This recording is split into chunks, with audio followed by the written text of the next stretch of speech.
everyone, it's Ellen. I am so excited. As you know, back in 2018, Texas Education Agency developed a new way for us to assess English language learners with our TELPAS test. And within that new test platform included a listening and speaking section that was no longer holistically graded, but rather computer-based. And so the big question became, how can we give our students the opportunity to practice this in class? How can we give them prompts and allow them to record themselves and listen back and re-record and then submit those answers so that you could grade it? Well, I am so excited because thanks to several of your colleagues, we've discovered a great platform that you can use. Here's the best news. It's totally free. And the other best news is that it is so simple to create. I went online, explored the website, watched a YouTube video. Literally within 10 to 15 minutes, I had already set up an account, created a site, added a student, created a question for them to practice in. It's incredibly easy. And it also has a collaborative feature so that as teachers on a campus, you can work together to create these assessments so it's not so much work for each person. And this just gives our students a great platform to practice in. I think it will totally transform the way your students are practicing speaking and listening to their English in your classroom. So I want to show you the site, and we're actually going to go through the steps to create an account. It's called SeeSaw.com, and if you want to grab a tablet or a laptop, another device that you can just follow along this video and create your own site, I'll give you a minute to do that, and we'll get started. So here we are at SeeSaw.com. And we are going to just simply click this button that says sign up for free. When you do that, you'll be prompted. And in this case, you're going to say, I'm a teacher. Now, when your students go to access the website, they'll do the same thing. They'll go to the same login, except they'll click, I'm a student. But look at this, I'm a family member. You can actually send emails out to your parents so that they too can see what your students are doing in their class. And here's the other part of SeeSaw that I love. It's essentially a digital portfolio. Your students will be able to use this, and you'll be able to capture and see and store all of their work digitally for the entire year. And that's something we can even pass on to teachers as they move forward. So we'll really be able to see visually and hear how our students are progressing, and you'll be able to share that with their families as well. So we're going to click I'm a teacher, and we're just going to put in our information. So I'm going to put my information in. And actually, I'm going to use my school address.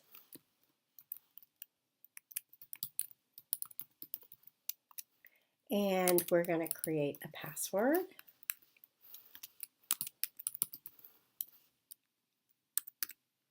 And create a teacher account. So here you go. I'm not going to save that password right now, so welcome to SeeSaw. It tells you how your students can use the tools. So students can record audio, they can record video, they can take a picture of their work. So if they're working on something, you can record your students reading to you, or your students can record themselves answering a prompt. So lots of great ways to use it. And again, you can see all of your students' work in one place. So the first thing we're going to do is set up our class. So you're going to name your class. So I'm going to call this Acres Classroom. And we're just going to say that I am 6th grade. We'll just go right in the middle there. And as you can see, now it's created our class. There we go. I'm in. I've created a class. The next thing I want to do is add students. So you simply come down here to the Add Students button. Click on that, and you have a couple of options here. So the first thing, do you want students to sign in using Google? No, no, no, no, no. Google is not an approved browser in our district. We've had some issues with that. So you can either, if they have email addresses, if you're teaching upper level students, you could do that. But students don't need email at all. You can actually create QR codes, or you can simply create a code to give them when they sign in. I played with it a couple of ways, and I think that's probably the easiest thing to do. So I'm going to say no. I don't want them to use an email address. They're going to be on shared devices because we're not a one-to-one district. And let's add a student name. I'm going to just put in my daughter, Alexa. I'll put in another student. I'm going to put in my good friend and coworker, Liz Melton, who is your go-to person if you're an administrator for TELPAS. And we're going to put in Greg Staley. All right, so there's students you can go through and put in your students.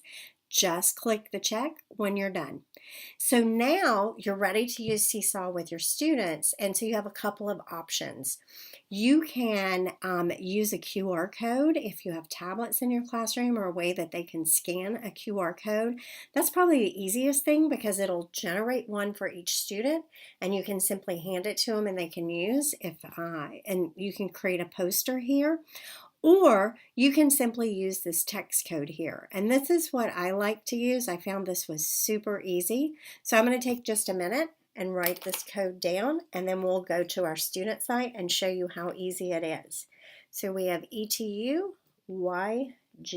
They never make it easy to remember, do they?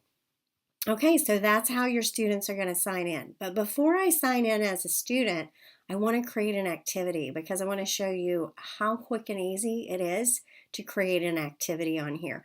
They have a library, so you can view that.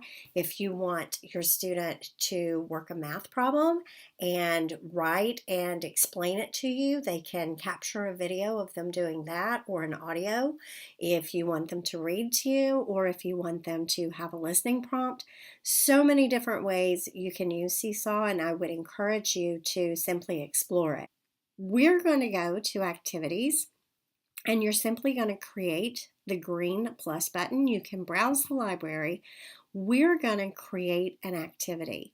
And when you do that, it comes right here, and I'm going to click this plus to create a new activity. So we're going to call this, give each activity a name. I'm going to call this directions. And you can type the instructions for your student. So I'm going to type in, please view the map and record yourself explaining how to get from one place to the other. And what I'm going to do here is I'm going to add a template for the student responses. I'm going to go to Files.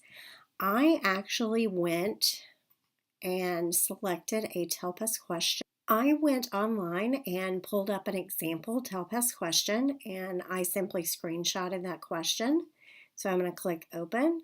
And I have dropped my file here, but you can see you can add up to 9 more photos, or you can do video. So I've done that. I'm going to click my green checkbox, and here's my question. Imagine that you're at the library, you're going to meet your friend at the park, explain how you would get there. And then the student can go in and they can record their answers. So we're going to attach the image to the activity. Now what's great is I can also add voice instructions. So I'm just going to show you how this works. We're going to click here, allow our microphone, and we can click the button to begin recording. Once I've recorded that, it will process. And I did kind of give a long explanation there, but then you can play it back, and here's what it would sound like. Hi students, please review the map and explain to me in your own words how you would get from the library to the park.